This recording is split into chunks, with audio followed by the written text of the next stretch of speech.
The David Pakman Show at davidpakman.com. Our program is mostly funded by individual memberships. Please go to our website, davidpakman.com/membership to sign up today.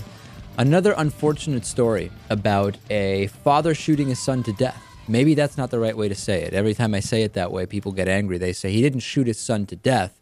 His gun accidentally fired, and his son happened to be in the way of the bullet, and it killed him. In either case, it's equally tragic. Christopher Stanlane has killed his 10-year-old son while cleaning his gun, according to police. This happened in North Carolina. 34-year-old Christopher Stanlane was sitting on his couch, wiping down the gun when it fired. His son was sitting in front of his father, watching TV, and he was hit in the head. No charges have been filed. The father is being investigated.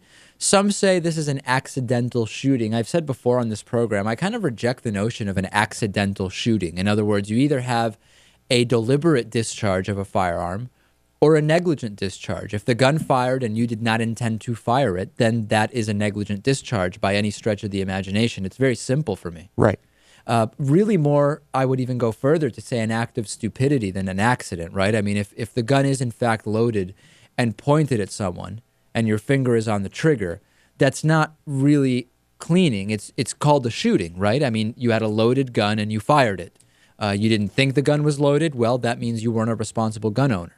If you put your finger on the trigger when you didn't mean to, that means you're not a responsible gun owner. This was not a firefight situation. You were sitting in your living room with your gun. There were no extenuating circumstances. Yeah, there are only two options. Either he wanted to kill his kid or completely negligent gun owner. Sheer stupidity. Responsible gun owner up until this very second, I'm sure he would have said so. I'm sure he still does. Even though his gun was loaded when he was cleaning it, something that really shouldn't be happening. Right.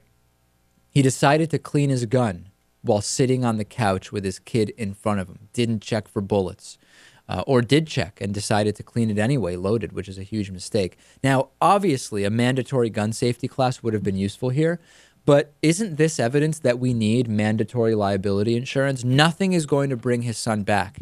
It's incredibly tragic. The number of people that are lost to this type of gun incident and ones of deliberate malicious intent, horrible. But what happens now with the ambulance bill, right? 911 was called and paramedics were on the scene and said that the boy was dead. They declared him dead there at the scene of the incident. There are a number of things here that really say to me, Natan, why don't we have mandatory liability insurance? Because look at this, a responsible gun owner, presumably.